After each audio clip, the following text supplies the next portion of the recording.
زمانہ تھا ایک درخت کو لوگ پوجنے لگے، تو وہاں ایک صوفی تھا، عبادت گزار تھا، شب زندہ دار تھا. اسے پتا چلا کہ لوگ درخت کو پوج رہے ہیں، تو اس کے دل میں بڑی غیرت جاگی. توحید کی غیرت ہوتی ہے، وہ جاگی اور وہ کھڑا ہوا، اس درخت کو کاٹ دوں گا جس کو لوگ اللہ کا شریک سمجھ رہے ہیں اور پوج رہے ہیں. ہاتھ میں کلہاڑا پکڑا اور اس درخت کو کاٹنے کے لیے نکلا. راستے کے اندر شیطان کھڑا تھا. اس نے کہا میں تو نہیں جانے دوں گا، اور شیطان نے راستہ روکا. اس نے پٹک کے شیطان کو زمین پہ مارا اور اس کی چھاتی پہ بیٹھ گیا. شیطان بہت مکار ہے اور وہ ہر ایک کو ایک طریقے سے نہیں لوٹتا، اس کے بڑے مکر و فریب اور دجل و تلبیسات ہیں.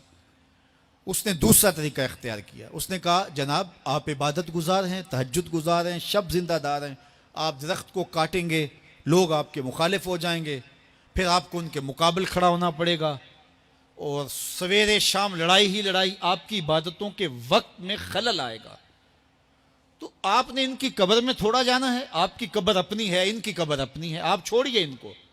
اور ساتھ ہی کہا کہ جب آپ مصلی اٹھایا کریں گے تو نیچے سے ایک درہم مل جایا کرے گا آپ کو، تو آپ اس سے اپنے کھانے پینے کا انتظام کر لیا کریں گے اور آپ فارغ البال بھی ہو جائیں گے.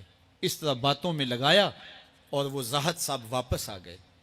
نماز پڑھی، مصلی اٹھایا، درہم ملا، بڑے خوش ہوئے اور دلیلیں تراشنے لگے. واقعی مجھے کیا لگی، تمہیں غیر سے کیا، تم اپنی نبیڑو، تم اپنی قبر میں جانا ہے، جائیں وہ بھاڑ میں، مجھے کیا لگے، مجھے ان کے بارے میں کیا پوچھا جانا ہے. نمازیں پڑھتا ہے، ہر نماز کے بعد مصلی اٹھاتا ہے تو ایک درہم ملتا ہے. کافی دن گزر گیا، دل بھی آہستہ آہستہ مردہ ہو گیا. ایک دن مصلی اٹھایا تو کوئی درہم نہیں نکلا. پھر دوبارہ کلہاڑا اٹھایا، اٹھا، رستے میں پھر شیطان کھڑا تھا. کہا کدھر جا رہے ہو؟ کہا درخت کو کاٹنے جا رہا ہوں. شیطان نے کہا میں تو نہیں جانے دوں گا. اس کو تجربہ تھا کہ میں اس کو پٹک کے زمین پہ مارا تھا، یہ میرے سے طاقتور تو ہے ہی نہیں. اس نے پھر گریبان سے پکڑ لیا. شیطان نے پٹک کے زمین پہ مارا اور چھاتی پہ بیٹھ گیا. وہ زاہد صاحب پریشان ہو گئے، شیطان کو کہنے لگے کہ یہ کیسے ہوا، میرا تو تجربہ ماضی کا یہ تھا کہ میں طاقتور ہوں، تم کمزور ہو، لیکن اب تم نے پٹک کے مجھے زمین پہ مارا. تو کہا صاحب اس دن تم اللہ کی رضا کے لیے جا رہے تھے، آج تم درہم کے لیے جا رہے ہو. تو جب عمل میں خلوص نہیں رہتا تو پھر عمل نہیں رہتا، عمل میں قوت نہیں رہتی، پھر سجدے بے روح ہو جاتے ہیں، نمازیں بے ذوق ہو جاتی ہیں، صفیں کج دل پریشاں، سجدے بے ذوق کہ وہ جذبے اندروں باقی نہیں. نماز، روزہ، حج، زکوٰۃ سب کچھ ہے باقی مگر تو باقی نہیں.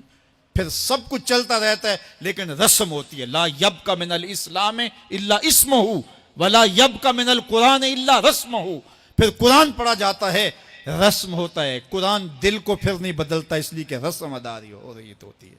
جب رسم ادا ہو رہی ہو تو پھر قرآن دل کو نہیں بدلتا. جب قرآن کے طور پہ پڑھا جا رہا ہو پھر یہ دلوں میں رنگ اتارتا ہے اور معرفت کا نور دیتا ہے اور دلوں کے زنگ اتارتا ہے.